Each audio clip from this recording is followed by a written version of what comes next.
everyone, and welcome to A New Direction. My name is Jay Izzo, and oh man, it's back, and it's great. It's another great show on A New Direction. Why do I say that so confidently every single week? Well, it's because I have great guests like Donna Weber and her book, Onboarding Matters. Folks, let me just ask you this question, because we should just ask questions with each other, shouldn't we? If you have customers, right, which most people do, listen to the show. If you have customers, right, and they sign a contract, I don't care if it's B2B, B2C, if it's services or products, software, it doesn't matter. You have customers, they sign a contract. What happens to your customers after that? Crickets. Crickets. Right? Because, you know, we think, well, we give them customer service. Kind of, I think. No, we want customer success. That's why I have customer success expert Donna Weber with me today, and her book, Onboarding Matters, How Successful Companies Transform New Customers into Loyal Customers. Folks, you don't want to be spending money on getting new customers. You want your customers that you currently have spending more money with you. And that's what we're talking about, loyal customers. But before we get to her and before we get to the awesome book, let's do what we do every week, right? Let's talk about the 4 areas of your life and how you are training, right? We started a new year, probably made some New Year's resolutions. And if you're like 98% of the people, you've already failed. Well, gee, that's not real positive. Well, I'm here to tell you, you know what? We're going to get back up and we're going to start all over again. And you know how that's going to start? We're going to look at the 4 areas of your life and start training. Right? We are 4-part people: physical, mental, emotional, spiritual people. Physically, here's what we do. On a scale of 1 to 10, 1 being miserable, 10 being outstanding, how is your training going this past week, past 7 days? Meaning, how's your exercise regimen? Are you eating right? Are you drinking enough water? Are you getting enough sleep? If you were to evaluate that and give yourself a number between 1 and 10, what would your number be? 5 being average. All right? That's your first number. All right, hold on to that number. Second number is your mental number. My wife says, don't be a mental loafer, right? Don't just sit there on the couch and let things come at you. Get involved in your mental growth. You know what gets you involved in your mental growth? Reading a book like Onboarding Matters. Because mental growth is about enhancing both halves of your brain, right brain, left brain, right? Right brain's creative, left brain is logical, right? When we put those 2 halves together, right, we're getting involved, right? What are you doing to enhance your growth? What are you doing to enhance your knowledge? What are you doing to be better at what you do? What are you doing to learn to be better in your relationships? How is your growth? What would you give you on a scale of 1 to 10? All right, that's 2 numbers. Hold on to that. Third number is the emotional number. Listen, there's been a lot said about emotional quotients and emotional intelligence. Daniel Kahneman has written books on it. I think Goldman has written books on it. Listen, here's the deal. We're going to break it down two simple ways. One is, how would you rate yourself on being able to control your emotions under stress, under pressure, and under surprise? What do I mean by that? Meaning that when somebody cuts you off in traffic, how well are you able to hold your emotions and control them? When you're waiting really, really long in the grocery line, how well are you able to control your emotions? When your spouse or significant other does something that just irritates the living giggles out of you, how well are you able to maintain your emotions? All right, and then the second part is, how well are you able to understand and tap into the emotions of others? And you know what that requires? Listening. And do you know who talks about listening, really listening? Donna Weber in her book, Onboarding Matters. She talks about listening, because you got to listen to your customers. You got to listen to their emotions. You got to I'm going to say empathize with them. There it is, right? All right, so we're going to do that. And then finally, the 4th area. So what's your number between 1 and 10, by the way? Okay, there's your 3rd number. 4th number is spiritual number. Right, you know what? Here's the truth. The truth is we all believe in something. We all have faith in something. Even if you don't believe in something, it takes faith to believe that something doesn't exist. I was thinking about the other day. It's really kind of spiritual, right? Well, I don't believe in this. Well, then it takes faith to believe in whatever you don't believe in, doesn't it? Right? I mean, it's kind of true. People say, well, I don't believe in God. Well, then it takes faith to believe in whatever you don't, because you're believing in something. But it's also not just what you believe in and what you have faith in, but it's also what gives you place of center, what gives you place of peace, what brings you back, right? Because we can't explain everything in science. Listen, I have a science. There's an S in one of my degrees, right? I have a master's of science, right? It's part of my journey, right? Can tell you something, we can't explain it all. Can't. Matter of fact, I tell people, if you move the physical, the mental, and the emotional out of the equation, what you have left is the spiritual, and that's a lot. So on a scale of 1 to 10, how would you say your spiritual life is going? What needs to improve? What needs to change? You know, and I don't matter what, it doesn't matter what it is, right? If you believe in God, you believe in God. If you believe that nature is your center, or yoga, or whatever it is, how's it working? What do you need to change it, right? You got 4 numbers. Those 4 numbers are like the legs of a chair. If the legs of a chair are uneven and you sit in that chair, what happens to your posture, right? Gets kind of messed up, doesn't it? And by the same token, if the legs of the chair are too low, then what happens is you can't eat at a normal table, right? So that you can nourish yourself. Speaking of someone who's got their legs of their chair all at the right height and all at the right level, her name is Donna Weber. She is the world's leading expert in customer onboarding. For more than 2 decades, she's helped, which doesn't seem possible. She's helped, I mean, you can see how young she is. She's helped high growth startups and established enterprises create customers for life. She is recognized as a customer success thought leader, strategist, and influencer. Her expertise helps companies scale customer success organizations, decrease time to first customer value, which is an interesting concept too, increase customer lifetime value, another interesting concept, and accelerate product usage and adoption. Donna is a sought after speaker. I'm just telling you, she's awesome. She's a consultant, she's an author, and her latest Onboarding Matters, how successful companies transform new customers into loyal champion, is available anywhere books are sold. You can learn more about her at Donna Weber. By the way, that's not 2 B's, it's 1, DonnaWeber.com. So it's 2 N's, 1 B.com. All right. And so, ladies and gentlemen, please welcome to the show, and welcome for the first time ever, Donna Weber. Welcome to A New Direction, Donna. Jay, thank you so much. It's such a pleasure to be here. And that's Weber like the barbecue. It's Weber like the barbecue. I love that. And it's Donna, as in Madonna, as I think is what Correct. You said to me, is what Yes, you wrote. and Jay promised to not grill me too much today. Yes, I did. I promised not to grill you. Sear you a little bit, but not grill you. Yeah. That's awesome. This book is really, really an eye-opener. I was, as I was reading this book, I was like going, wow.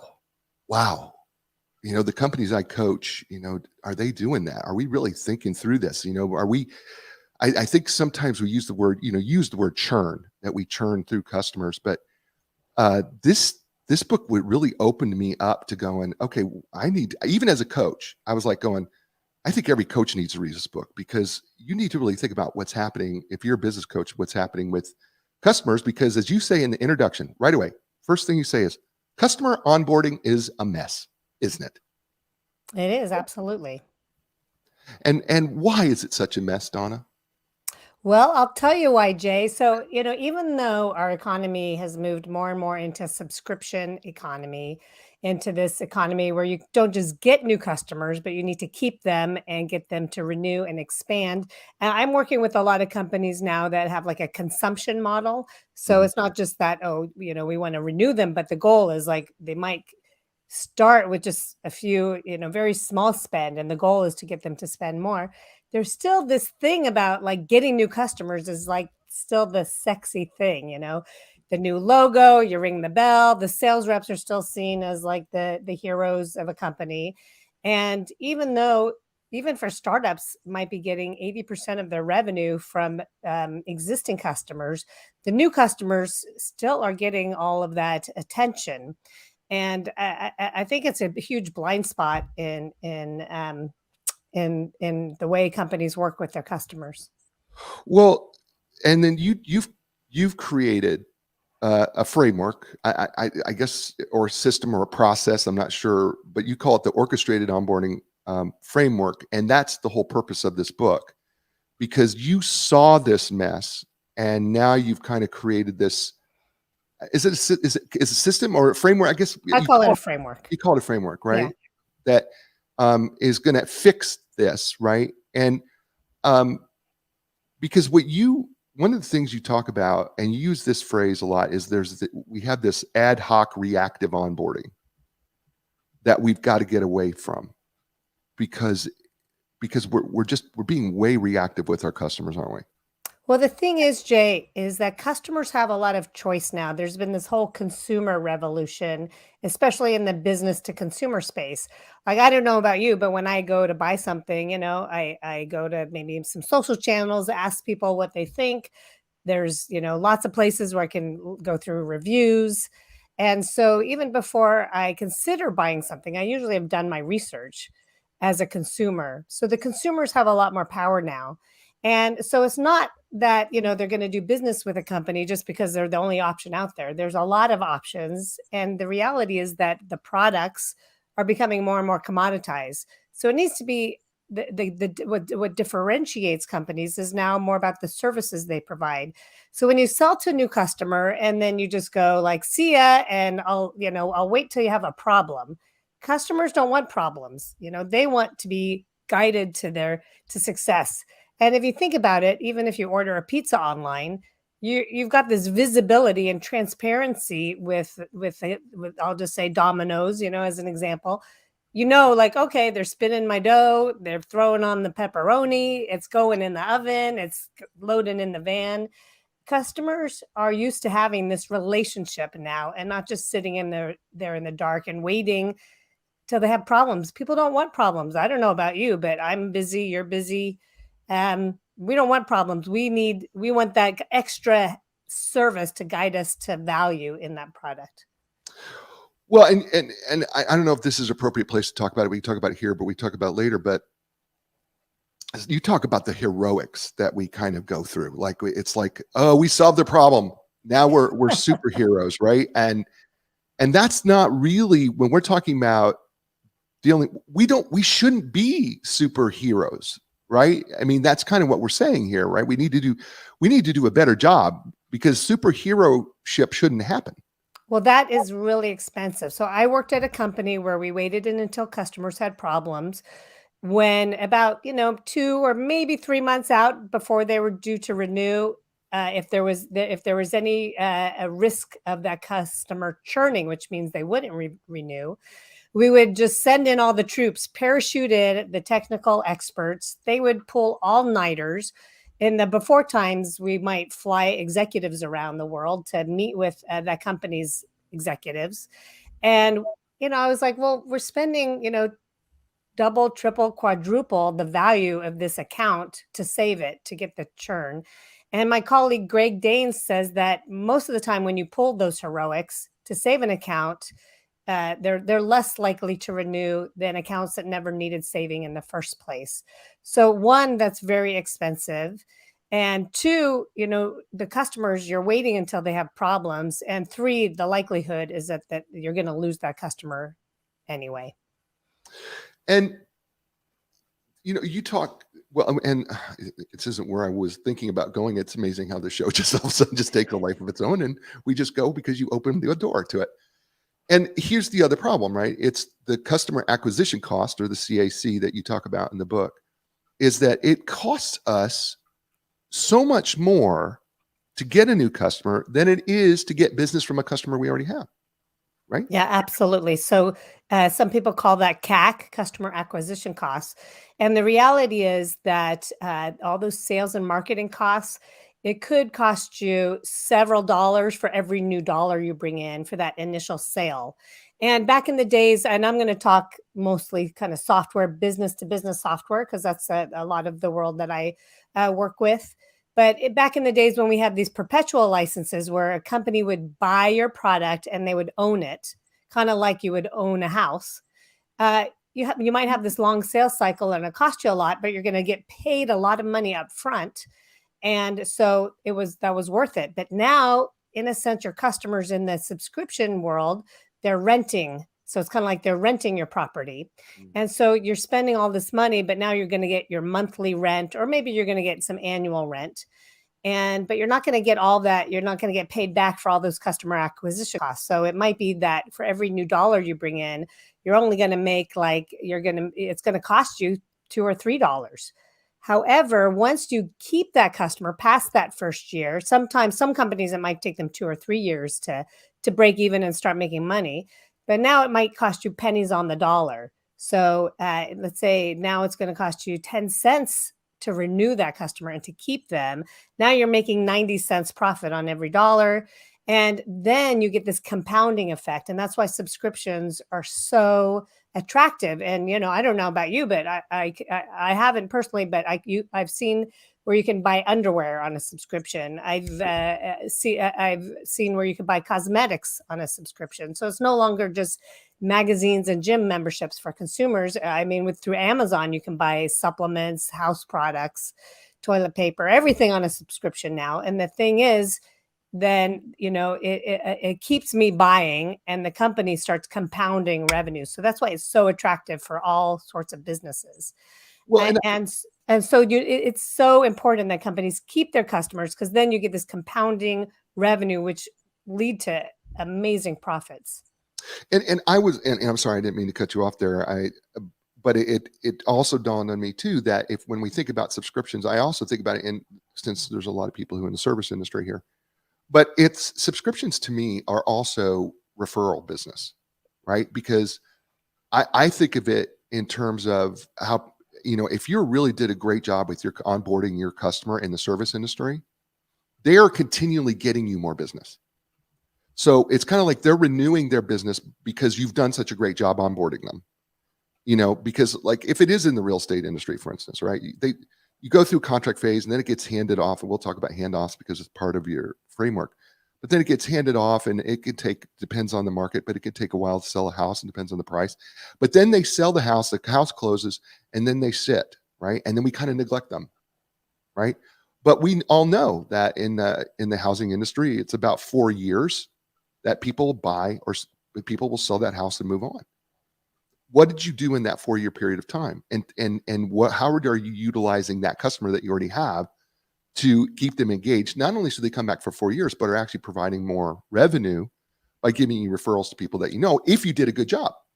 And that's kind of how I saw this book in terms of applying it back, because Yeah, absolutely. right? I mean, is that a fair comparison? Yeah. So if there's a couple things that came to mind, was one, there's the referral business. So a champion. So you want that expansion on that customer side. Now it might not be coming directly from that customer spend, but in the real estate side, you might have a family who moves into their first home, but Mm. then their second home might be much larger. So there's that expansion of revenue that's possible through Right, that customer.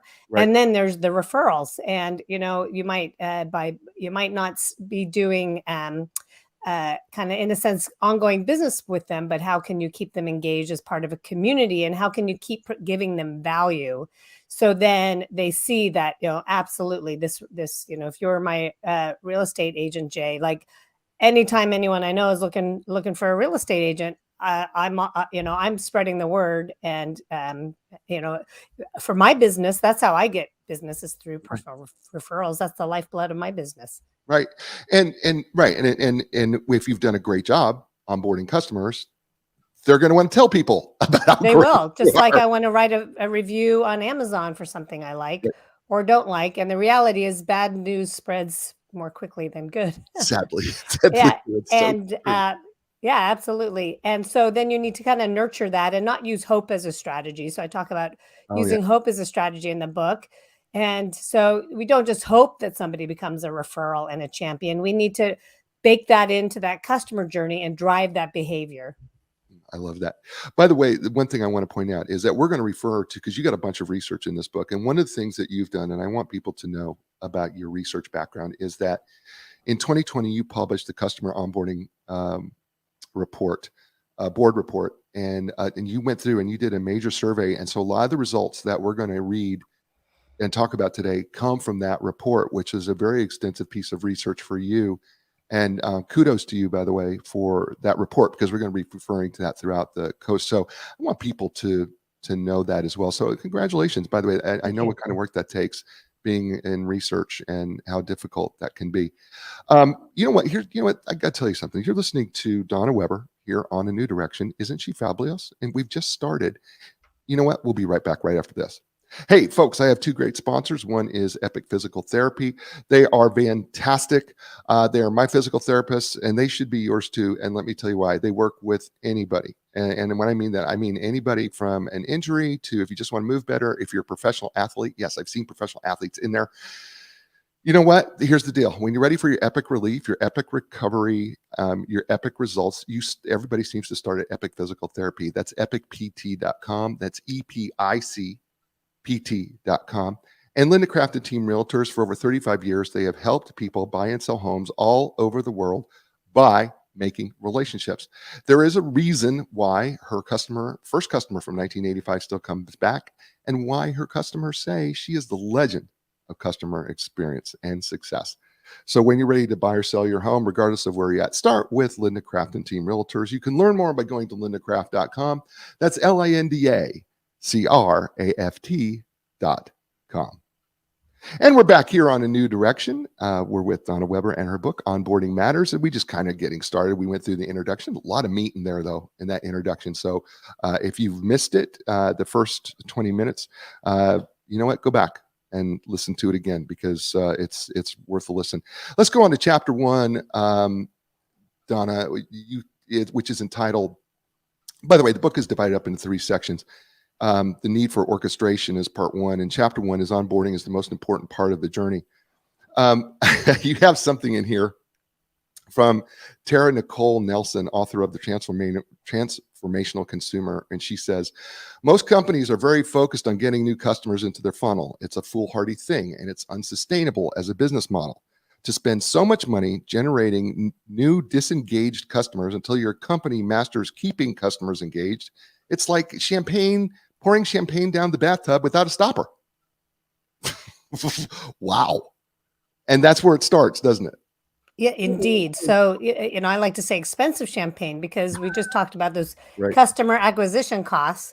And so you spend all this money for the sales and marketing engine. And if you don't engage customers, you've got this revolving door of bringing new logos on. And likely your company's cheering, I don't know what the rituals are. You might hit a gong, you might ring a bell, you might send a kudos, and you're celebrating. But if you're not engaging them, they're just going to slip out the back door. And the reality is, while you're celebrating, your company's in big trouble. You say that the main reason why customers leave your company in the first year is because they never got value from your product or service in the first place. Yeah, I would say in the first 90 days, or really the first 30 days. I worked with a company, so they provide it's like a very technical platform for software developers. And they had these customer success managers. So they had people dedicated for the customer, but they were so busy chasing down the renewal in the last 90 days. Most of their customers were leaving in the first 90 days. And so we did some analysis to see when, not just how much churn was happening, but when it was happening.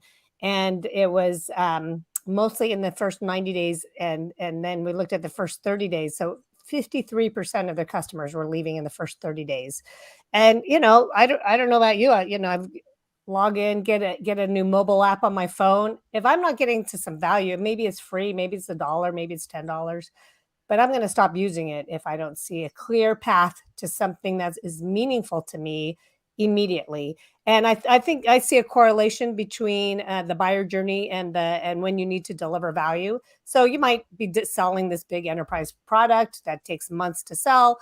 You get a little longer time to get to some value. But if you're a consumer product where it takes seconds to download on your phone, you better deliver some value immediately. Otherwise, either I delete it or it just sits there, and I may not use it, and I definitely won't be telling others about it.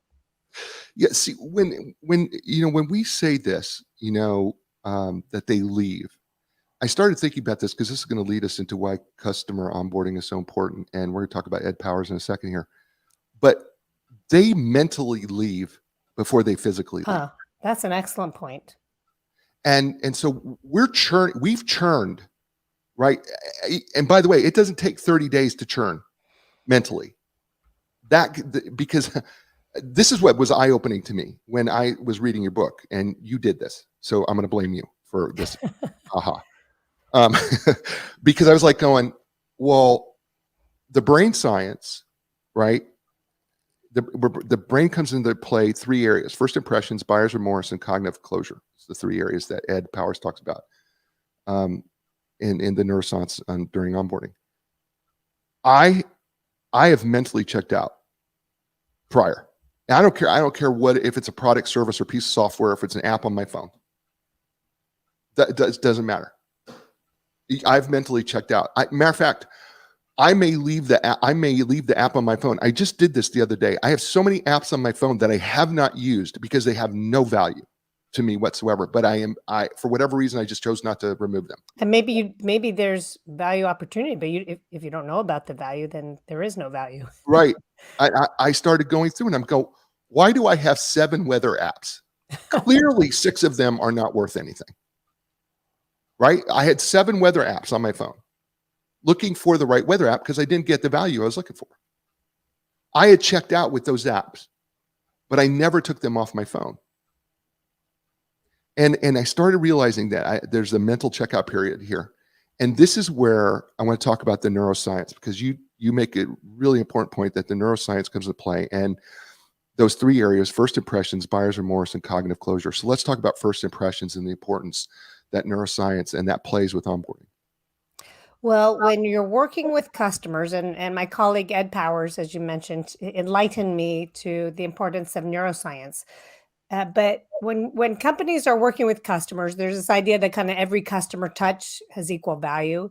But as we know in personal relationships, the first impressions are really important, and the reality is that the weight of that initial engagement is so much more than anything else. And what's happening is the brain is trying to calculate friend or foe, is this safe or harmful? So even though, Jay, you might seem to be a reasonable person and professional, but your brain is like going through these kind of trying to analyze, how to connect here, consciously or not. And so it's really important that we help build some trust immediately, because otherwise we're gonna, we go into this worry, remorse more frequently than that trust. So we need to consciously start building trust immediately.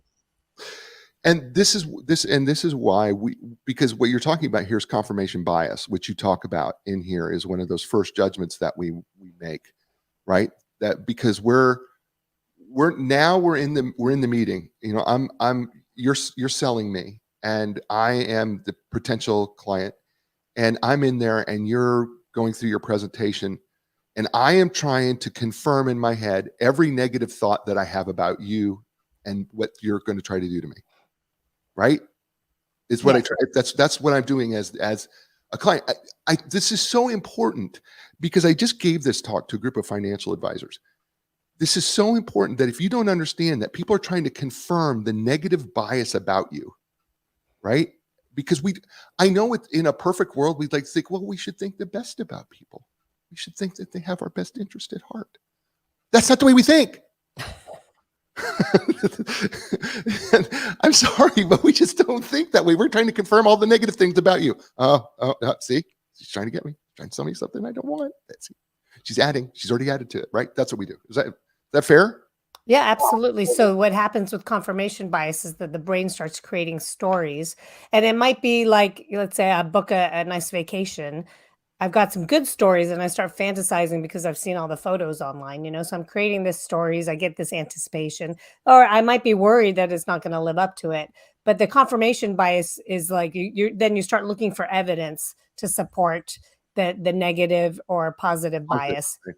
And then the research I did says that up to 80% of all purchases, people have buyer's remorse, anything from an ice cream cone to buying a car.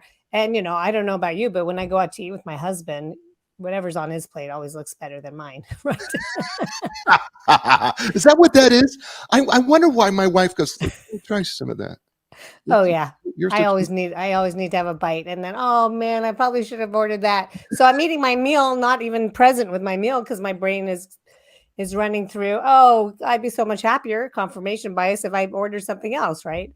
So then if your product's really expensive, then your buyer might have their reputation on the line or even their job on the line because of the choice they make. So we need to start building, instilling trust and confidence immediately, even maybe even before the first meeting you have. Ooh, that's, oh, yeah. Right. How do we, so well, you opened up that door, counselor. So, so how might we want to do that? Well, it could be so when I work with companies, we build out depending on where they are, what their products are like, we might build out a high touch white glove treatment. There might be a lower touch type of engagement, or there might be more of a digital touch. And then you can also blend those together. But let's say you have a white glove treatment, but it might be 2 or 3 weeks till you get your first meeting. The minute the deal closes, let's say you have some kind of customer relationship management software, or you do the even manually, is just send out a welcome email. Maybe it's got your smiling face on it, but you help them understand here's what's next. So part of the building trust is providing continuity from that buyer journey to the customer journey. And it really helps with the brain to have some visuals to see what's next. So it might be like, here's the journey we're on together. This is what the time frame to get to some value, links to valuable resources so they can get started. Maybe some quotes or testimonials from happy customers. So then they start going, oh, good. I'm glad I bought this product. It looks like I'm in good hands. I love that. I love that. Think about that, folks. Set it up. Doesn't have to. Don't wait till the meeting. Start before the meeting starts. One of the things you talk about in buyer's remorse, I'm just going to give you one of the stats, and then I want to talk about prospection. You said some 82% of people report feeling regret or guilt about purchasing or repurchasing, and it costs us in the order of $10 billion worth of goods collectively in buyer's remorse. I thought that was astounding statistic. But then you say buyer's remorse is common because of a mental process called prospection, which means you do your best to imagine how you would think or feel in the future. And you talk about that. You talked about that a little bit, but I don't think we've put that. It's something that I know in psychology we talk about, but it's not something I really wish people would think about that a little bit. That people they're prospecting their future with you. They're prospecting their future with you or with someone else. And that's a big deal. Yeah. So the reality is we're dealing with people, Right. and people have this, brains that are conscious and subconscious brains. Well, some people will question if we're really conscious or not, but that's for another show. And then, during the buyer journey or the sales journey, you might be making all these promises and, let's just go back to the vacation, that all the photos, you're selling the dream. But then when you get there, you show up and it's a cockroach infested motel rather than the, the luxury resort on the beach. Then, that gap is huge. And you're not going to get a happy customer from that. So the brain is creating this rumination and prospection, really creating stories. Right. And then you need to make sure to give them the right information, so that continuity from the buyer journey to the customer journey, give them feed that information so the brain just doesn't start spinning off on its own. So how do we give them cognitive closure in all of this? Yeah, so having something like an email, the minute the deal closes, they get an email. Oh, this is what's next. And to know, let's say, oh, you've got some best practices, you have a framework, you have a methodology, you've done this before, you're not just wondering, well, right. And so that's one way, having a relationship. I've bought cosmetics online where I got an email, like a 30-second video saying, here's some best practices. Right. And I even bought a bra online where I got a little onboarding email of, hey, here's the best way to make your bra fit. Okay, by the way, that is the first time on A New Direction that we've ever had a bra discussion. I just want to make that clear. That was awesome. That was awesome. I wanted you say in cognitive closure, since new customers' brains ruminate in fear and doubt, it's pivotal to engage them immediately. Should we address the fear and doubt with them? I mean, is that something we should address to help them with the kind of? It depends on your business. I want to just say that when you provide them value immediately, then the customers get an endorphin hit. So that's going to help pull them out of that fear and doubt. So I would probably really focus on the value that you can deliver. And, but it depends. Like, let's say if you're a real estate agent, you might want to know like what your clients' concerns are. So you get them in the open and then you can address them. I think that would be helpful. Well, But let me tell you, when I work with companies, so we go over a success plan in the book. So when I work with companies, so one during the buyer journey, I'm selling the dream, right? right. And then the deal closes. Now, what I do is I take the proposal that I created, and I have the companies I work with too, and I turn that into a success plan. And as part of the success plan, we talk about our goals, our outcomes, our success objectives, but we also talk about what are the risks, concerns, gaps. So, for example, a risk might be a person's availability or conflicting priorities or their attitude. So we actually, a lot of people, a lot of companies I work with don't want, they just want it to be all positive. But in this success plan, I capture what are the risks that are going to possibly block our success. And then we discuss and we have an agreement of how to deal with them and how to escalate them. So let's say I'm working with a team and we say, well, oh, there's a lot of conflicting priorities. And then we agree that the way to escalate it is I will call the CEO on their mobile and I get that CEO's mobile number. Now we have a way to deal with it. And when things don't go well, and guess what? Things don't always go well. Then we have a way that we have agreed together to deal with it. So I think that's important. So we can address a possible worst case scenario, but we also agree on how to deal with that. This success plan that you design, that you talk about, which is foreign. I was foreign too, but it's a one-page document that you talk about in the book that literally, I think it's literally lays out from beginning to end so that the customer knows the journey, right? It takes the Right. it takes the Yeah, so right, it's not really a project plan. It's more high level. It's a strategic document, right. but it's especially helpful when the buyer and then, excuse me, the users are different. So sometimes you might have somebody like I worked for a company that provides software and hardware, like these kiosks when you go and check into a medical office, a medical practice, you like scan your card and then they check you in. And so the buyer might be like maybe a chief financial officer for a whole series of medical practices. And so the buyer says, yeah, we want your stuff. And then when the company's ready to roll it out at a medical center, they're just like, who are you? They might feel threatened. So back to that neuroscience, they might think, well, if we roll out this product, maybe I'm going to lose my job. I might not be as relevant. So they might be fighting you every step of the way to implement and go live with your product because they feel threatened. So then it's really important to have this success plan with the buyer and then maybe the project teams or the leaders so they know what was purchased and why, and we get that alignment.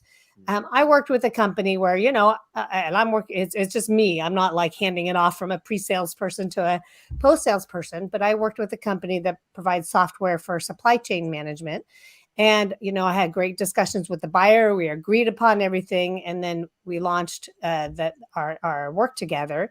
And I realized like the buyer never told I call it the core team. There was like 5 of us. The buyer never told the core team anything. And so that was when I realized, wow, I need to leverage my own best practices here. I need success plans with every company I work with. Just before our meeting, I met with a company I work with. They provide software for accounts payable teams. And I went and reviewed the success plan and said, okay, this is where we've been. This is what's been done. This is where we're going.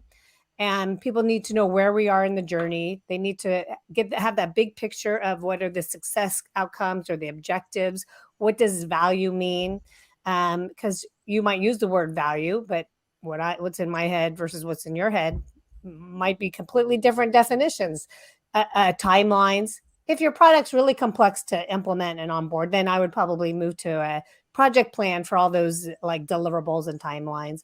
Oh, and we also build out an accountability model, like who's responsible, who's accountable, who's consulted, informed, called a RACI model. So everyone's really clear.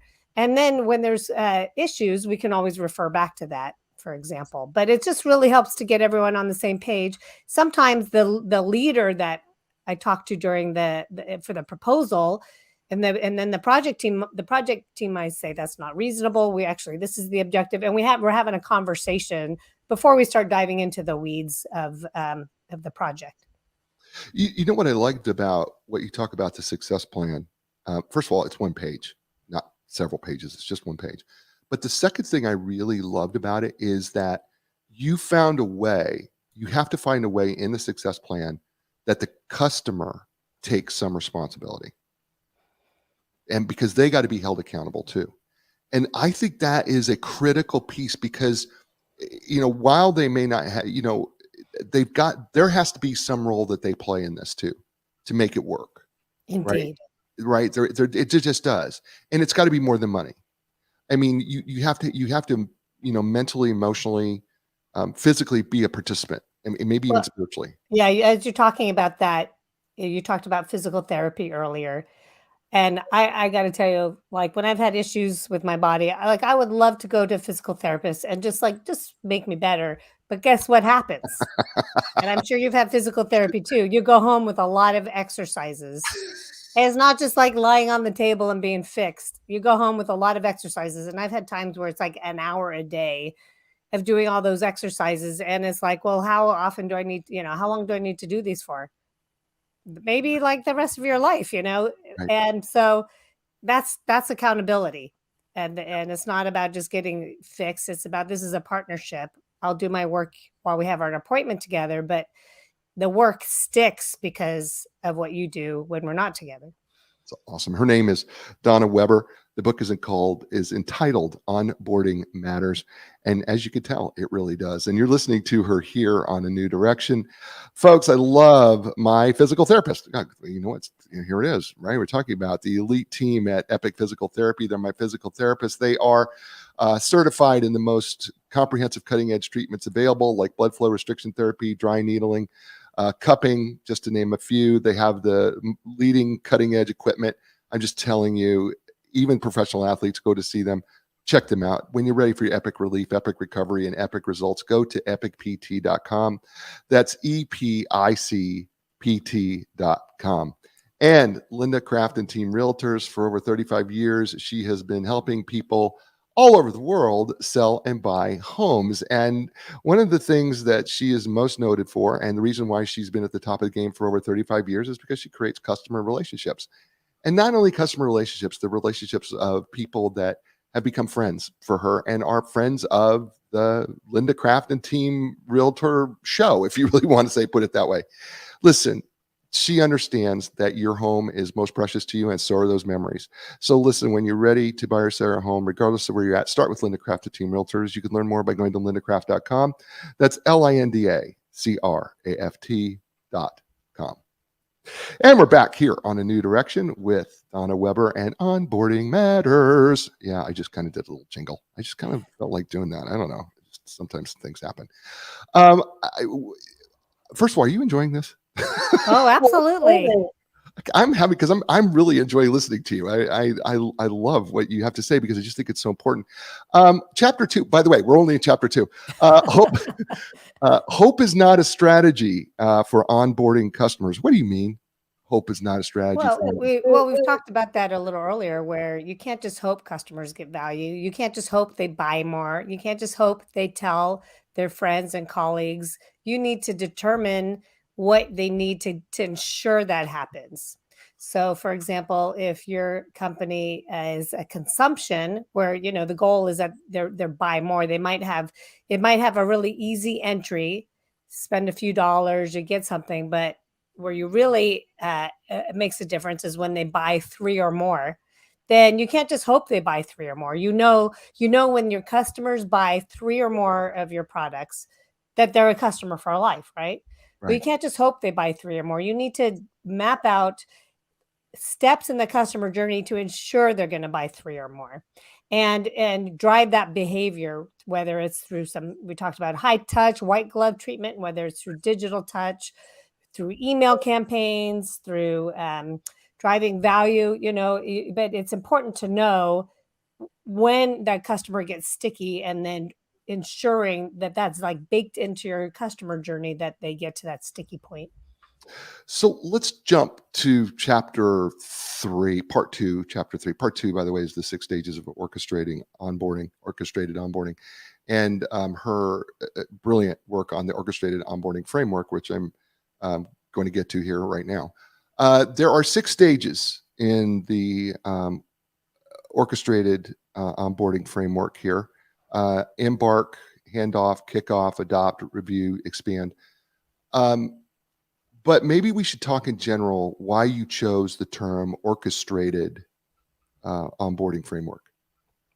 Well, as I shared earlier, I often work with companies that have long and complex implementations, and I see that the customer facing teams are siloed. And so it's really important, and they're all very focused on their internal metrics and on their, what they're doing. They'll have their blinkers on, and so there's this need that those post sales customer facing teams need to work together in harmony for the customer. And so in the world I work in, there's this industry called customer success, and more companies are having this customer success manager role, but they're like relying on this one person to run around and, in a sense, play every instrument in the orchestra for the customer. So they're picking up the violin, they're running over to the cello, they're banging the drums, and they're running around doing anything to, quote, make the customer happy. And so we need to really harmonize these teams, bring them together to focus on the customer, not just the internal metrics like, oh, how many support tickets did they log? How many training hours did they have? How many hours of consulting? But are you really looking at the customer? And it doesn't matter what the role is, but providing that cohesive, coherent experience for the customer to ensure they're having a great service, and they're getting and reaching value. Well, the question, because the question we should be asking ourselves is, or I don't know if it's a question, but the thought we should at least have is that oftentimes we think we know what the customer really wants. But the question we should be asking ourselves, do I really know what the customer wants in this process? Correct. Right? Yeah. I think we're asked, because I think we go about saying, oh, we have great customer service. What does your customer say? Right? Exactly. I mean that's I think we just assume that we know. I know that Donna would challenge anybody listening to the show right now. When was the last time you asked your customer, so how was your expectations really? Right? And by the way, sometimes you point this out in the book that you can't sometimes just ask a customer that question, because they will sometimes taint their answers. Sometimes it's better to have a third party ask those questions for you rather than come Yeah, from you. absolutely. So I often interview the customers of companies I work with, because they'll be more candid when somebody external is talking to them. But I work so many companies I work with. They think that if they throw their product at their customers, then that's going to solve all the customers' Right. problems. Right. But so for example, I worked with a software company that provides it's all about kind of network management. And they're like, okay, we know what will provide some value is logging into our product. And it's like, the reality is no one cares about your products. It's about what it can do for them. Right. As adults, we're all motivated about what's in it for me, the with them. Right. And so, you don't think, okay, great, I've got this hammer. It's got a lovely hammer head. It's got a nice grippy handle. People don't care about the hammer. They're looking at what they want to do with the hammer. So what's the value that hammer provides? So you might say, well, it's to create a hole in the wall. Well, no, it's still not even about making a hole in the wall with a nail. It's about maybe I want to hang something up. Maybe I want to make something secure.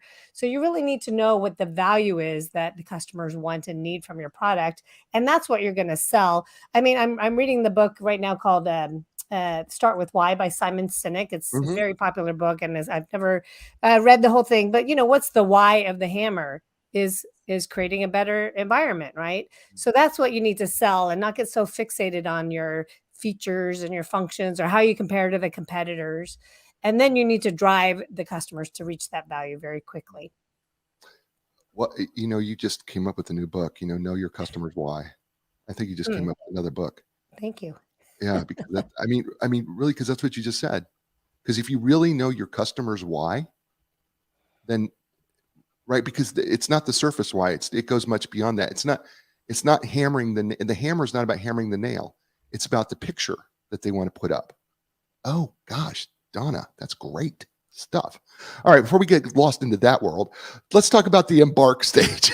What are we talking about here? And what do we need to do in the embark stage of this orchestrated onboarding framework? Well, when I worked with companies from around the world, large and small, what I realized was that most companies call quote onboarding is like this implementation. It's about going live with the product. It's about putting the product out. And they weren't doing anything about the relationship with the customer. So I put two stages before that kind of implementation stage, which I call adopt, which are embark and handoff. And again, I'm talking generally with companies, where you might have a longer sales cycle or business to business. I bring in the onboarding into the sales cycle. And back to what we were talking about with the continuity, cognitive closures, helping customers see the journey ahead. Now, one company I worked with that provides a marketing platform for real estate agents, I was meeting with their CFO, and he was looking at like an electronic signature tool. And this company shared, yeah, we got this great software, but they also shared, here's your dedicated customer success manager. Here's what our onboarding journey looks like. In the contract, they actually defined these are the things we do for you and how long each thing takes. These are things you have to do, customer accountability, and how long each of those takes. And he said, this company's got their stuff together. I want to work with them. So by showing that during the buyer journey, you can actually shorten your sales cycle. You're instilling that confidence and building trust, and they're going to be more likely to partner with you to reach their goals because they know what's expected of them. Well, it's kind of the Domino's uh, thing that we talked about. What is it? That little you could go to, like if you order a pizza from Domino's, they have this. Um, it's like a line that goes across the screen that lights up, so you can see exactly where your pizza's at in the Yeah, midst of that it. transparency. It's Yeah, transparency, that it's transparency. accountability, it's communication. I mean, could you imagine these days you order a package and you get no information? Right. You're just sitting in that black hole. Customers, users want to know where they are, where they're going, and who's in charge at that moment. The beautiful thing about the Domino's transparency that lets you know where it is, they tell you who's handling your pizza. You know, right? They go, Bobby just threw your dough. Sally just put on the sauce. Marco just put on the cheese, right? And then Steve just put it in the oven, right? Whatever it is, right? They let you know who it was, and that Yeah, whole and so you're building a relationship with right, this company through all that information. right. And I keep going, oh my gosh, why aren't we doing this? Why aren't we doing this in companies, right? It's such a simple mechanism. And then it takes me right into handoff because with let's you staying with the Domino's pizza thing, which is so crazy. I'm thinking about that. But I mean, Bobby threw the dough, he handed it off to Sally, who's putting on the sauce. Right. And so handoff, after we make the sale, the handoff becomes extremely important, doesn't it? Yeah, absolutely. So if you have different people in that buyer journey versus the customer journey, then you need to get those post sales customer facing teams aligned and ready. So that might be knowing what was purchased, knowing why it was purchased, what those success outcomes are. But it also might be more subtle things like, remember, we're dealing with people. So it might be important to know the personality. So let's say your product is pretty complex and technical, You might want to know, like, Jay's the buyer. He's really smart. He's really technical. You can go fast with him. He gets it. Or you might say, look, Jay's got 5 kids at home working on Zoom all day. He's overwhelmed. He's going to probably need to reschedule 50% of the meetings. You're going to need to explain things 3 times to him. That's going to set the post-sales customer-facing teams up for success, because they're really going to get this person that they're working with, and they're not going to try to treat everybody in the same way. That's beautiful. Because the handoff is so critical if we do it right. Because, even in service industries, there's a salesperson, then it goes off to, some sort of success team, or, some sort of the next stage, and it gets handed off somewhere else. And the handoff thing just became so imperative to me. I hate to do this, but do you know that we've been on for an hour? Oh my goodness. It's gone so fast. I really appreciate you being on. If you could leave people with a quick new direction about onboarding, if you could leave them with something, what would you leave them with when it comes to onboarding matters? Well, Jay, I'd love to continue the conversation. It's been a real privilege and pleasure to be on the show. And we've talked a lot about the people. So I would say get to know the people who are using your products and services, and start listening to them. Find out what matters to them, because you can't innovate without really knowing your customers or your clients or your users. So start thinking, ask open-ended questions, find out what's important, what they want and need. And it might change not just how you onboard, but the products and services that you provide overall. Her name is Donna Weber. The book, Onboarding Matters: How Successful Companies Transform New Customers into Loyal Champions, available wherever books are sold. Get your copy. Check her out at donnaweber.com. That's 2 N's, 1 B. Listen, folks, this is the show. As I say to you every week, you know what? You are in control of 2 things at all times, regardless of your circumstances, and that is your attitude and your effort. Take control of them immediately. It's not always easy, but they are within your control. Your attitude and your effort. You got this. I'll be back next week with another great guest. It's going to be another great book. It's going to be another great show. And as I say to everyone everywhere, and you know what that is, ciao, everybody.